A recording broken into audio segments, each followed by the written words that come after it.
Boy, that might have been the worst game the Minnesota Vikings have played since Kevin O'Connell got here. W. Welcome to the Locked On Vikings podcast. You liked it on 3, 1, 2, 3. You like it! You are Locked On Vikings, your daily Minnesota Vikings podcast. Part of the Locked On Podcast Network. Your team every day. What's up, everybody? Welcome to the Locked On Vikings podcast, where we're always trying to learn something new. Part of the Locked On Podcast Network, your team every day. Thank you so much for those of you who do listen to this show every single day. My hashtag everydayers. I love hearing from you. If you're new, my name is Luke Braun, and I'm here to break down the Vikings-Bears game.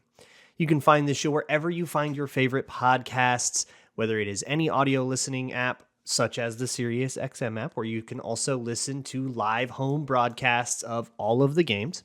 You can also find the show on Amazon Fire or Roku or even YouTube. Today's episode is brought to you by Gametime. Download the Gametime app, create an account, and use code LOCKEDONNFL for $20 off of your first purchase. Last minute tickets, lowest price guaranteed. So, I have a lot to say about the Vikings beating the Bears 19-13. Less of it is positive than you would usually see me after a win. And I think that that's fair because the Vikings did a lot of the bad things. They did bad football, and I don't like it when they do bad football, even if it turns into a win at the end. I mean, we take those, right? They're 2-4. They're not 1-5 in spirit, or they're 2-4, right? That's what it's going to say on the standings. That's what counts. But not good enough in a lot of respects. So, broad strokes of this game, the team started off kind of trading field goals. The Vikings almost let this one start to spiral out of control with like a fumble-tastrophe thing. There was pressure on a drop-back pass. Kirk Cousins tried to flip it to his check down, which was Cam Akers, who was behind him. So it was a backwards pass. It was flipped like way over his head. And Cam Akers failed to pick it up and then failed to get it out of bounds. He tried to flip it out of bounds, but he didn't flip it far enough, and a Bears player fell on it. To my eye, it looked like that should have been Bears football, but they reviewed it and overturned it, saying that he didn't have possession before he hit the sideline. I don't really agree with that call. I think the Vikings got bailed out. I actually think the Bears got jobbed pretty bad, so any Bears fans here looking for homerism, you're not going to find it. But I will say the Vikings got theirs as well later in the game with an intentional grounding call that was completely insane. It was there was pressure coming, and CJ Ham was in the protection, and Cousins just kind of flipped it over him. He actually turned his head around, got a hand up, almost touched the ball, and they still called it intentional grounding. I found that completely insane. I even was looking at the text of the intentional grounding rule to see, is there something about when the eligible receiver is blocking or something like that? I found no such provision. I think that was just a botched call. So I don't know. I've never met a good ref in my life. Get over it. Here's the deal. In the whole first half, the Vikings had one good offensive drive. It was the 2-minute drill where they took the lead 12-6, should have been 13-6, but the extra point was blocked. Somebody knifed in between Christian Darrisaw and Blake Brandel. I believe it's on Blake Brandel. I believe he split out too far. But I don't really know field goal blocking rules that well, so don't take me on faith. Either way, 12-6 was the score at halftime. In Q3, Fields goes down. We'll talk more about what the Vikings did to Fields later, but for now, suffice to say, they terrorized him with a lot of blitzes, like I suggested, and that's not a hard one to find. That was not a hard conclusion to come to. Blitz Fields good. But they came to the same one, and it's like a sanity test thing. Okay, cool. At least I'm on the right track there. And it caused a whole bunch of horrifying mistakes, in particular sacks and just weird scramble stuff. Sometimes he would get out and he would convert things on the ground with his legs, just as a running quarterback. But the actual plays on the run just weren't there in the way that it's been advertised for the last few years, and that's nothing new for Fields. Anyways, he goes back to pass on a rep in the third quarter. It's a third down, I believe. He has DJ Moore, it looks like. The broadcast made a huge deal out of this, and I kind of agree with Robert Smith, who was the color commentator. That's cool. I didn't even know he was doing that. But it's very funny because he does not like football. Actually, for the video watchers, let me just switch something up. Audio listeners, just ignore this. Okay, there we go. That's better. Anyways, they made a big deal out of Fields kind of had DJ Moore on a slant there. What I think happened was the Vikings were showing a blitz look. Fields canned out of it to some quick game that's supposed to defeat that blitz look, but the Vikings didn't actually blitz. They were just bluffing it. They backed off. Fields' brain froze up. 3-man rush gets there. Danielle Hunter lands on him, and he lands on his hand awkwardly, and he hurts his thumb. So we're still waiting on information on how long he'll be out, but he would miss the rest of the game. Tyson Bagent would come in. Bagent? I don't even know how to say it. And he actually starts moving the ball a little bit. However, we blitz the heck out of this kid too. And Josh Metellus gets a strip sack, which gets picked up by Jordan Hicks. Scoop and score. Phenomenal play. A lot of great things all around. So that makes the score 19-6. But the Bears actually will go down and score. Tyson Bagent gets the ball moving, and they'll have probably their best drive of the day, which ends in a QB sneak touchdown. And they'll go down again in about a 2-minute, in the last 3-4 minutes of the game. They'll go down the field again and be threatening again. However, we hit Tyson Bagent as he throws. The ball will wobble way up in the air. It'll be the second of those kinds. Fields threw one at the end of the first half that Jordan Hicks also came down with.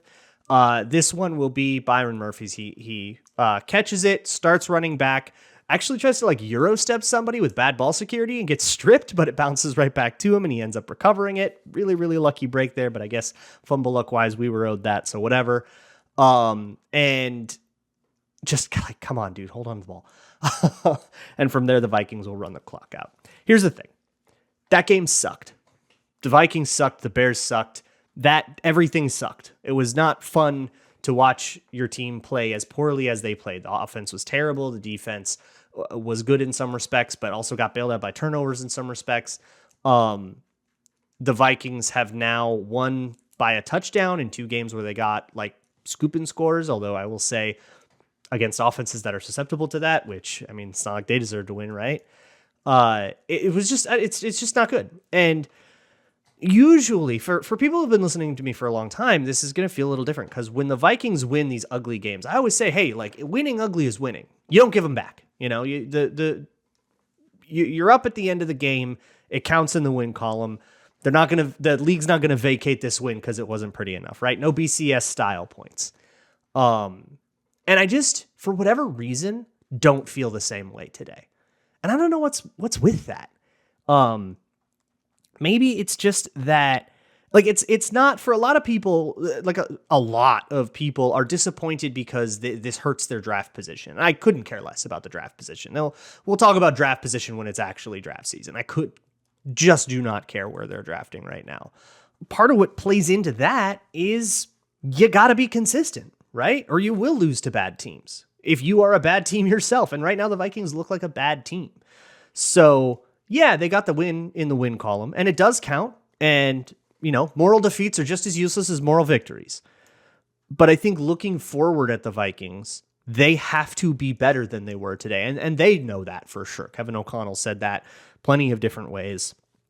Players in the locker room after the game said that. They know that they have to be better. But for whatever reason, the idea of, all right, we scraped to 2-4 doesn't exactly have the same ring as, they've got problems, but they're 6-1, that feels a little different. So let's investigate that. And I want to start with talking about just how bad the offense was and all the reasons it was possibly bad. And we'll talk about some of the playmakers on defense because they deserve their shout outs as well. Today's episode is brought to you by Gametime, which is a place where you can find last-minute tickets and all kinds of flash deals. Buying tickets is incredibly stressful. I bought tickets to Vikings Raiders in December. We were talking about that back in August, and it was already hard to get tickets. If you just wake up one Friday and you're like, it'd be fun this weekend, a Vikings game, it's like a nightmare to find those tickets, and that's just not the way it should be. That's where Gametime comes in. You can find last-minute tickets, flash deals, zone deals. It's super easy to find and buy your tickets, not just for Vikings games, but other sports, Timberwolves, Twins, Wild, Lynx, concerts, theater, whatever. You can find those tickets, and you'll find all kinds of great deals, of course. Download the Gametime app, create an account, and use code LOCKEDONNFL for $20 off of your first purchase. Terms apply. Again, create an account and redeem code LOCKEDONNFL for $20 off. Download Gametime today. Last-minute tickets, lowest price guaranteed. Today's episode is also brought to you by PrizePicks, and if you listen to Friday Locked On Vikings, you will know that we do PrizePicks prized picks every Friday, and I'll actually play a little bit of PrizePicks with you. I actually got a sort of backdoor win on this week because of one of their cool features, which is their injury reboots. So one of my squares for PrizePicks was a Marcus Davenport one. But because Marcus Davenport got hurt, he hurt his ankle in the first half and did not return, that just gets taken out, and I just play the rest of the PrizePicks play as if it were never there, and actually was able to get a win that way. Y'all, I have been having so much fun with PrizePicks this season, and come listen on Fridays for everything that I do with it. But if you want to join me, you can go to prizepicks.com/LockedOnNFL and use code LockedOnNFL for a first deposit match up to $100. All you got to do is pick 2 to 6 of your favorite players and whether they'll do better or worse than their PrizePicks projection. Slam them all together for a higher payout, and you are set to go. Once again, that is prizepicks.com/LockedOnNFL and use code LockedOnNFL for a first deposit match up to $100. Moving along with this episode of the Locked On Vikings podcast. Thank you all so much again. If you listen to this show every single day, I appreciate you greatly. Make sure you come on over to the Locked On Vikings YouTube channel for the NFL Live Kickoff. It's a live stream that the Locked On Network is doing with all of our talent discussing that Sunday's upcoming games. It's a Sunday morning show. Would also love it if you checked out patreon.com/LukeBraunNFL, where I am doing a lot more of my serious tape analysis stuff. There's a piece about TJ Hawkinson that I did from the Chiefs game that I think explains a little bit more about what he does and how the Vikings get him to fulfill the contract that they're paying him. And it's a lot more than just catching contested balls, which is the most visible thing. So it's the one people focus on the most, but there's so much more behind the scenes, and all I want to do is show it to you. So go check that out. It's now open to non-patrons, so you don't even have to join me, but of course I would very much appreciate it. Anyways, let's talk about this game's offense. It sucked. Boy, did it suck without Justin Jefferson. Look, we knew that the expectations were going to change a little bit without JJ in the mix, but even with those lowered expectations, the Vikings did not meet them. Interestingly, maybe the only group I don't have a huge problem with was the offensive line. Again, the O-line I thought had a pretty good game. Not as good in the run game, but really, really good pass protection. Cousins has been fairly clean the last 3 games, and that's pretty awesome. Or at least, up until a certain point in time where it no longer becomes reasonable to expect an offensive line to block, but that's kind of true always. That said, the passing offense didn't really hum, and the running offense was terrible. As for the passing offense, was it Kirk? Was it the play calling? Was it the receivers or whatever? Hard for me to tell without the actual tape. So I'm going to put a pin in that one. And instead today, I want to talk a little bit more about the running game. And I think the thing that's on everybody's mind, which is Madison or Akers. Should Cam Akers be getting more? So Cam Akers has very consistently, since the first game he was active, gotten 2 drives a game. Just 2 possessions. And if those possessions are 3 and outs, guess what? He gets 9 snaps he gets 6 snaps that game. So he only had 9 snaps. But it was the same usage as when he'll get 20 snaps if both of those drives are 10-play touchdown drives, right? Think of it in drives and not plays, and you'll get a much more consistent sense of how much they like to use Cam Akers. But hey, you might not think that that's enough. From a fantasy angle, because people ask me about this all the time, I don't think Akers is rosterable until we start seeing more usage. And Alexander Mattison probably shouldn't be your starting running back, but hey, he'll get volume if you just need a body. But he's probably on a lot of benches, I would guess. Anyways, if you want to see that change, I'm sympathetic to that. Alexander Mattison, I don't think had a very good game in Chicago. I think that there are a couple of misreads that I picked out, and there were 2 drops, just straight bad check down drops. He was the check down. He was just sitting right there, not covered, not a contested catch. Ball was right on him, and he just dropped it. Concentration drops. I think feeling a guy coming and then trying to turn too early and then dropping there. So some rough stuff. Had a really bad protection miscue where he gave up. I think he was the one that gave up the pressure on, no, because Cam Akers was on the field. He gave up something else really nasty. I think he gave up a hit that turned into what could have been, or it turned into an interception. That's what it was. Cousins' only interception was he was hit as he threw, and I think it was Madison that gave up that pressure. Okay, yeah, I just checked. It was. So an interception that was probably his fault. Some drops that were his fault. Like rough game for Madison. So yeah, I wouldn't be shocked to see Cam Akers ramp things up a little bit, but I also know that teams are a lot more patient than fans are. And they might say, hey, bad game, and not assume that another game that's just as bad is coming. And I thought Madison was pretty good for the last couple, so he might have earned himself a little more leash than that. But I think what people like more about Cam Akers is that he is a little bit more deft, I guess, about kind of bouncing and weaving between different parts. But I don't think that that's as powerful in the long term, in an enlarged sample, as people necessarily expect it to be. One thing about Akers that got him in trouble in LA and has also caused some issues here is body control, is just kind of getting skinny through a particularly tough gap. Sometimes he will bounce and bruise against his own lineman just because he doesn't quite hit it precisely. I think Madison's a little more precise, which doesn't look as sexy, but can lead to better production on the whole. But I'm super sympathetic to just like the wiggle, right? He's just got a little more juice. And it's like hard to put that in more objective terms, but he does have a little bit more of that burst and kind of smoothness when it comes to trying to cut things forward and back. And with the kind of all around game of terrors that Madison had going up against San Francisco, using a little bit more Cam Akers, hey, defense he's familiar with, there's certainly an argument to do that. As for the broad strokes for everybody else, the Vikings offense contracted a lot, and O'Connell talked after the game about like expecting a lot of blitz looks. So that might have been a game plan thing to just run a ton of screens and a ton of quick spacing hits, and very Mickey Mouse stuff, very like the kind of offense you would give to a rookie quarterback you don't trust. And that might have been we don't have Justin Jefferson, let's just kind of try to whiteboard this and just like screen it up, and let's just try to like Mickey Mouse our way through this because we don't have our playmakers. It didn't work. It wasn't good enough. And I think ultimately, as a coach, you still have to put the game in the hands of your players, even if that's not your best players. Even if your best player is out, I think you still have to put the game in their hands a little bit more. Now, again, very much I reserve the right to take all of this back if I go and I say, oh no, they actually tried a whole bunch of shot plays and guys were open and Kirk didn't see, or guys weren't open maybe, or pressure was wrong, or guys ran wrong routes. Who knows, right?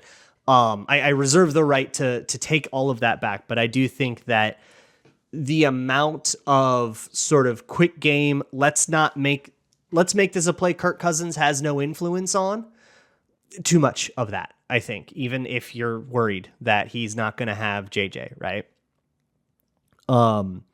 The other thing is Jordan Addison, who did get a touchdown in the game and had a couple of nice plays, I think didn't quite do enough.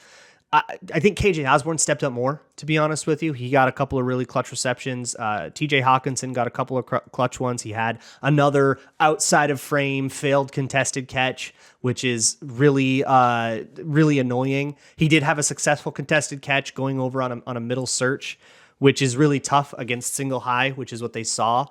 Those like kind of skinny posty routes were like a lot of times the coaching point for the receiver is to run full speed and not try to, like, a lot of times when we're finding a hole in a zone, right, as a receiver or a tight end, You're told to kind of slow down once you get into that hole in the zone so you don't just run your way right through it and then the window's closed. You're told to kind of stop up and like jog through it. On that particular route, a lot of times the instruction is not to do that because it's supposed to be a quick hitter. And your job is to clear that linebacker as fast as possible, go full speed, don't try to get too cute with it, and just trust that the quarterback's going to give you the ball on time. And that a lot of times that means that you have to take that catch and take a huge hit from the safety, which is what Hawkinson did. It was in the 2-minute drill at the end of the half where the Vikings, it was their only bona fide touchdown drive. And it was a fantastic play, a difficult catch, and he hauled that one in. And there was another corner route that he did really well on. I thought TJ Hawkinson had a pretty good game, to be honest with you. A lot of people are going to focus a lot on the thing that they noticed before that happened again. But I think what he offered was good. I think ultimately there is something that I cannot yet identify that broke in this offense against the Bears. And maybe that was that they just didn't try risky enough things. And they just decided, we're going to do tunnel screens all day and try to run the ball. And that just kind of took the game out of their playmakers' hands a little bit too much. Alexander Mattison dominated the touches on this one, targets and carries, like by a lot. Like he was the only one with more than 10 opportunities to touch the ball. That's not a winning formula on offense. And I think something's got to change there, whatever it is. And I will come back to it. I do want to make sure that I get to the defense, which absolutely cooked, and shout out all the guys that made a play. So we're going to talk about that next. Today's episode of Locked On Vikings is brought to you by LinkedIn Jobs. LinkedIn Jobs helps you find the right people for your team faster and for free. It's super easy. Just go to LinkedIn Jobs and add the purple hashtag hiring frame to your LinkedIn profile. That will spread the word that you're hiring, and you can post your job for free super easily. And they have all kinds of simple tools like screening questions that help you get the right candidate for your business faster. And that is something that's super unique and tailored directly to what your business and your culture and what your team actually needs. That is not a cookie cutter thing. It's not one size fits all. LinkedIn understands that, and it's why small businesses rate them number one versus leading competitors in terms of delivering quality applicants. So LinkedIn Jobs helps you find the qualified candidates you want to talk to faster. Post your job for free at linkedin.com/lockedonnfl. That's linkedin.com/lockedonnfl to post your job for free. Terms and conditions apply. For as upset as I am about the Vikings offense, I'm probably just as happy with the Vikings defense. And I know it was just the Bears, right? And everybody says, well, it was the Bears. Of course, the defense did well. But the thing you always have to say is, okay, what do you expect a good defense to do against that offense? Dominate? Get a whole bunch of disruptions, 3 turnovers, give up 1 touchdown drive the entire game? Because that feels like a reasonable expectation, and that's what the Vikings did. And I think what happened here is pretty much exactly as you would envision it. We are the blitz every play team, and they can't handle that. And that's what I said going in. A few people in YouTube comments got very mad at me. Some Bears fans found it. But that's the truth about the Bears offense. And whether you believe that that's Fields' fault or the line or the receivers or whatever, the Bears cannot handle pressure. The very, very first game, or the first play in this game, was a great example of that. The Vikings brought 6. The Bears had 5 in protection. Now, they threatened 6. So the fact that there's no check there and there's nothing for the Bears to do is already bad enough. Maybe you just say, oh, okay, Fields has to throw hot. Sometimes the quarterback is the de facto 6th blocker by saying, if there's an unblocked guy, I'm getting the ball out to whoever my shortest, quickest route is. That's the hot. But they also didn't have a hot. So that to me is the quarterback not seeing what's going on pre-snap. The offensive coordinator can't call that play because they don't know how the defense is lined up yet, right? So whatever play call he's got in has to have some kind of check or some kind of something available, and I'd be stunned if there wasn't for if there's more than 5 people on the line of scrimmage threatening blitz. And if Fields isn't seeing that and identifying that, that's really rough. And then he drops back, takes an instant sack from Danielle Hunter, doesn't even see it coming. That set the tone for the entire game.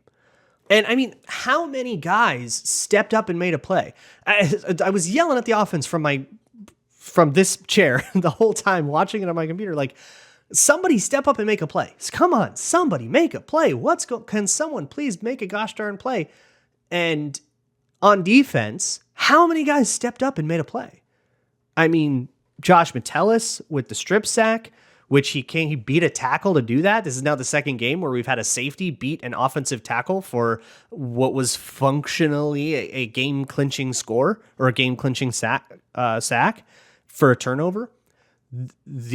So Metellus had his plays, and that was not the only play he made. Of course, Jordan Hicks had his huge day with an interception and a fumble recovery for a scoop and score. Some other plays, some other stuff I'm not as happy with him.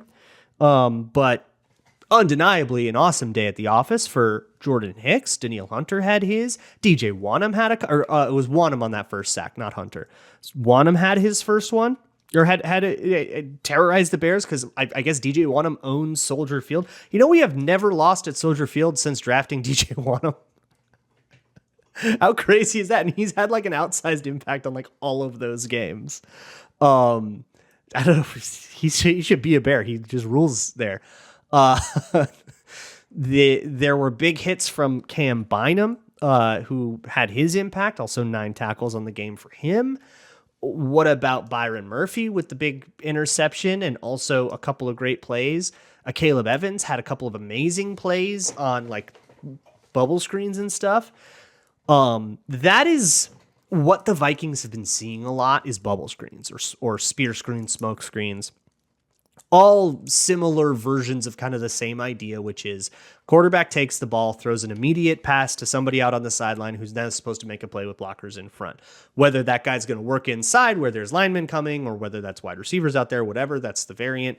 But that is the blitz counter of choice that the Vikings have seen an absolute ton of. And they've been really, really good at it. You can tell that the Vikings expected to see a lot of that because the corners, like the way to punish that play is for the corner to beat his blocker or to read it out fast. And essentially the corners are getting the instruction that is, if the wide receiver doesn't release, takes a step back and looks for the ball, hit him. Go get his ass. And Caleb Evans has been fantastic at that. And I thought Caleb Evans had a phenomenal day.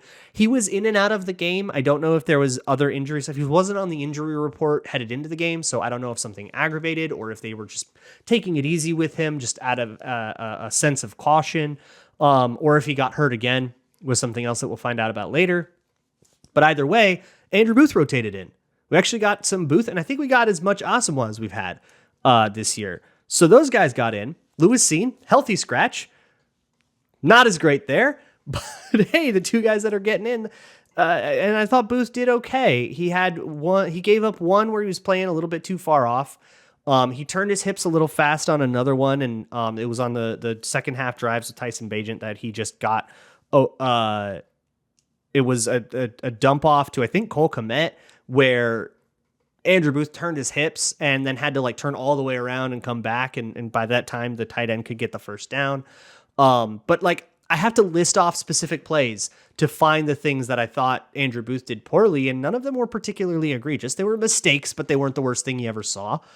I thought it was a nice game for him in a rotational capacity. Maybe we are seeing some growth there. So there's just all kinds of things on the defensive side of the ball that are really exciting to see.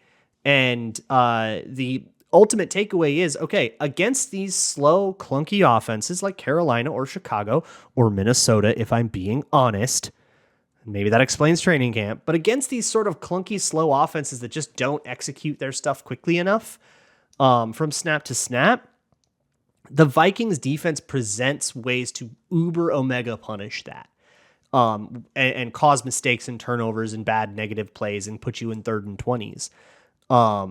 That gives me a little bit of hope for some of the offenses. That's the problem the Broncos have, right? In a way, the Packers have that problem a little bit, not as severely as the Panthers or the Bears, but I think there are plays to be made there against Green Bay. Against San Francisco, that's not going to be good enough. And it wasn't good enough against the Chargers or the Chiefs, so maybe we're looking at a similar game there where San Francisco will be able to move the ball. We'll have to see, but we'll talk more about this Bears game as we move forward. You can find the Locked On Vikings podcast wherever you find your favorite shows. You can get your questions in. We're doing Twitter Tuesday tomorrow. LockedOnVikingsPodcast@gmail.com, or fill out the Google form in the show notes if you have something longer form. Or you can just send them to me on Twitter at Luke Braun NFL or at LockedOnVikings, or leave a YouTube comment. I'll see it all. I'll see y'all for that. And as always, Skol.